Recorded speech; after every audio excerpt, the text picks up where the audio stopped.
How are the elites in this village contributing to development in Mbu village? They are just doing wonderful things. They are just, but their hands are short. Their hands are short. How many are they that are working, that can even have the means to help us? There are few. I hear that many of your Mbu subjects in the United States, for example, in the diaspora. Yeah. So what appeal can you make to them? They have been doing a lot of things to see that the place is developed, as far as I know, and in my reign. If there's anything they want to do to us, I think we'll start by education first. Because I feel that to let somebody be independent is to educate such a person.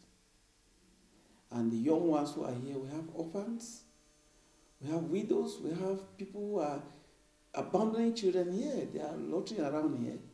We even need such children to have some assistance. Scholarships. We need them to have scholarships, which we don't even know what to do with.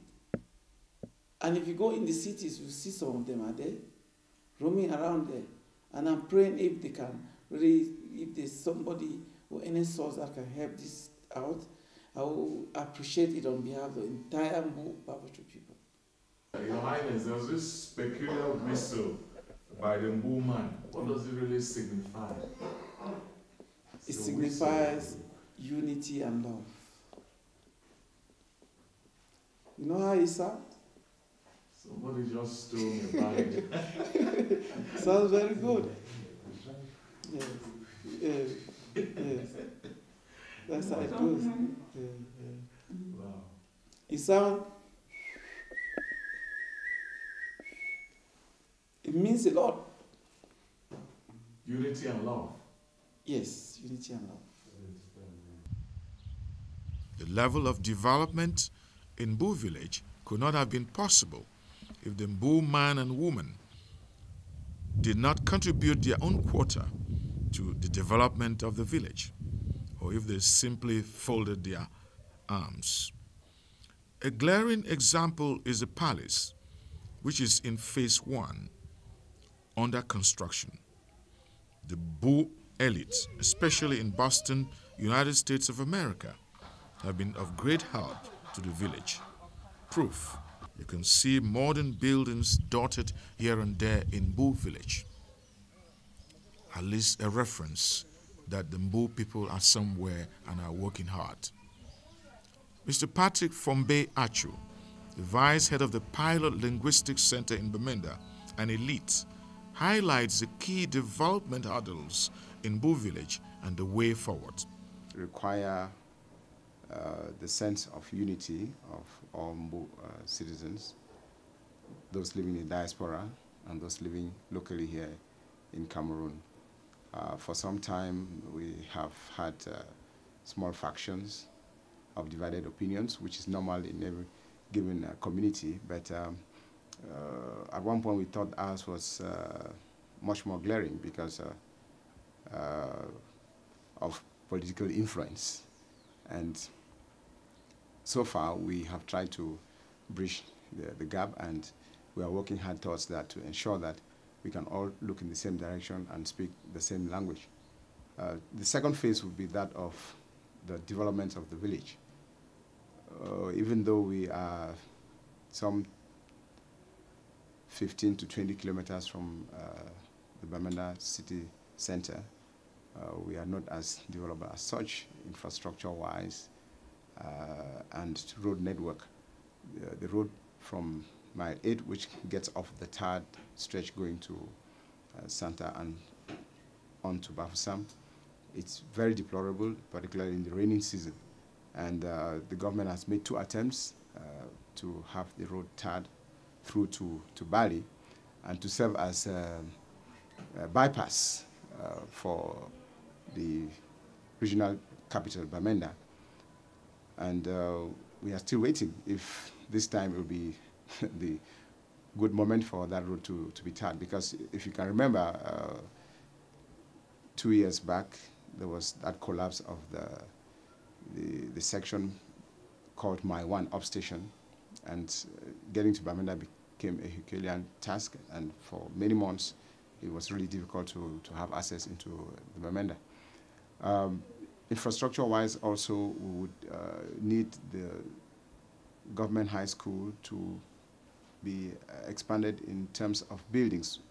That school is now in its 7th year of existence with pretty good results, usually above 70% for the ordinary level, and the first batch of A-level students will be writing the GCE this year, and we hope that the results will be good as well.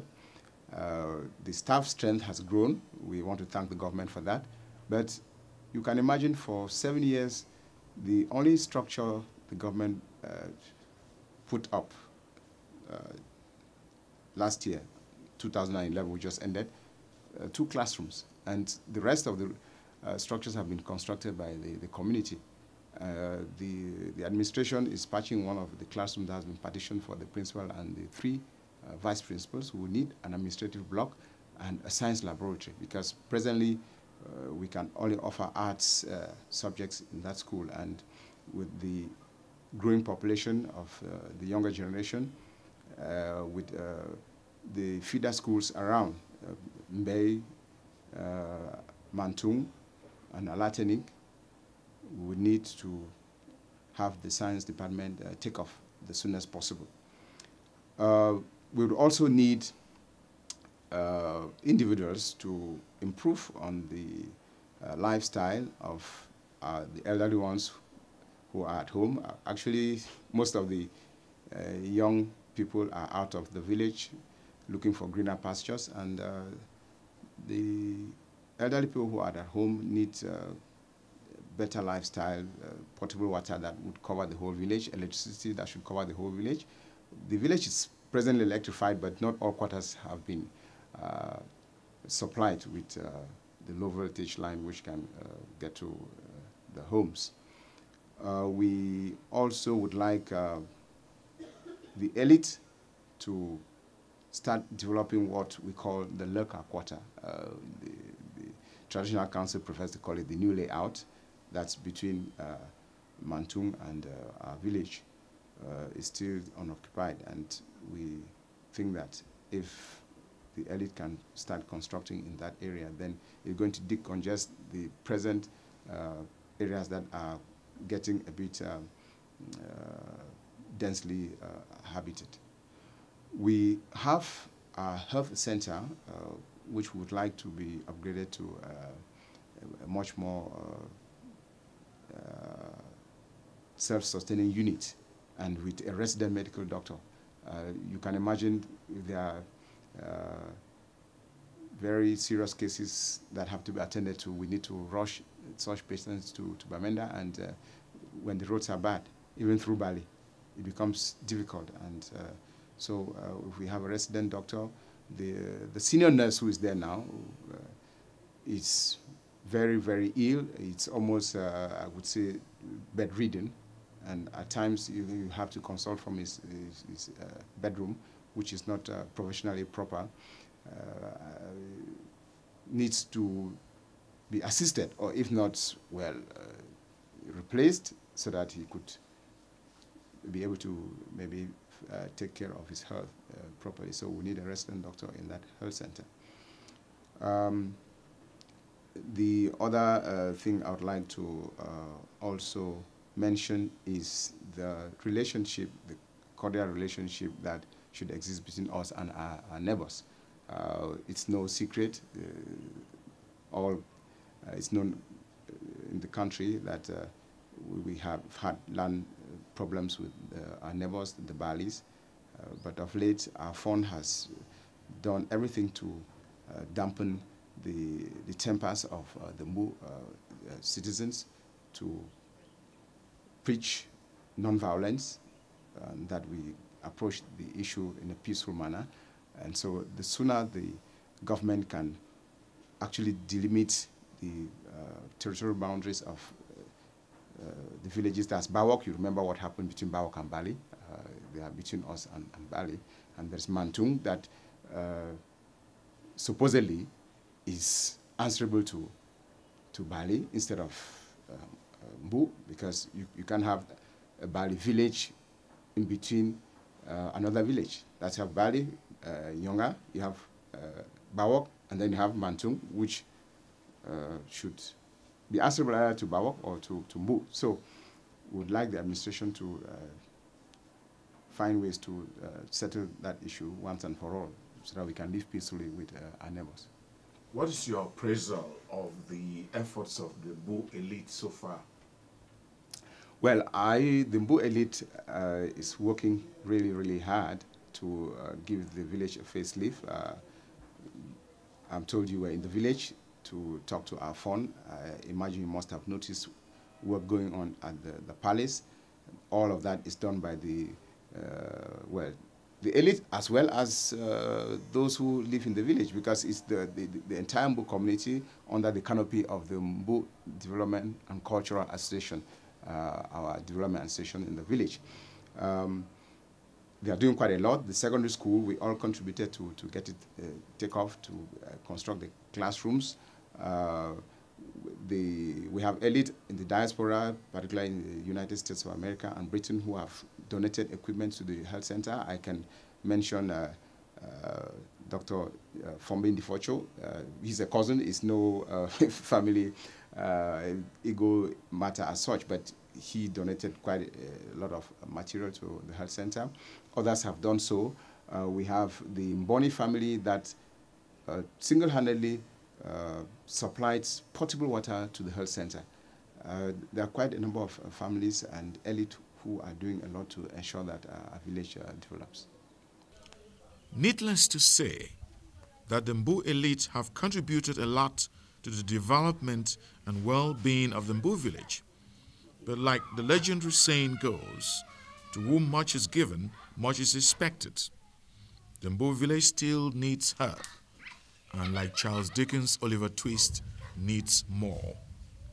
However, all is not lost in Mbu village, and to rekindle interest in the roadmap to developing Mbu village, the Mbu community in the American diaspora sought to get a deeper insight into the situation back home by sponsoring this documentary.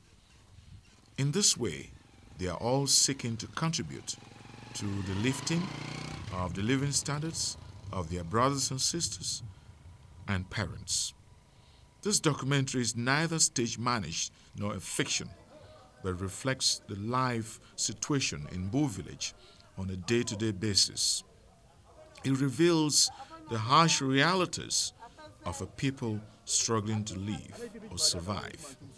However, lifestyles, standards of living, and the principles of human dignity and a sense of purpose can still be accomplished in Mbu village, if and only if appeal for assistance is answered or hearkened to. We hope that after watching this documentary, somebody somewhere could say, "Can I do something to help?"